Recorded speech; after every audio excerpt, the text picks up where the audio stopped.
Hello everyone. आज के इस वीडियो में हम बात करेंगे प्रोजेक्ट के फाइल के कवर पेजेस की।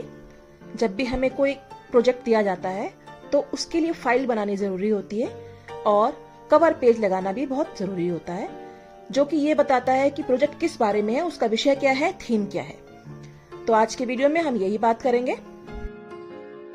हम किसी भी तरह की फाइल ले सकते हैं। प्रोजेक्ट फाइल मार्केट में आती है या सिंपल ऑफिस फाइल लेकर भी हम उसको कवर कर सकते हैं। But this is very important कि जब भी आप कोई प्रोजेक्ट बनाए तो उस फाइल के ऊपर प्रॉपर बताएं कि वो प्रोजेक्ट किस चीज का है।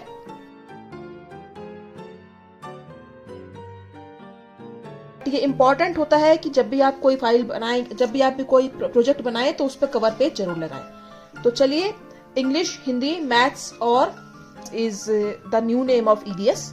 तो चलिए अब कवर पेज बनाते हैं इनके। बने रहिए मेरे साथ वीडियो में।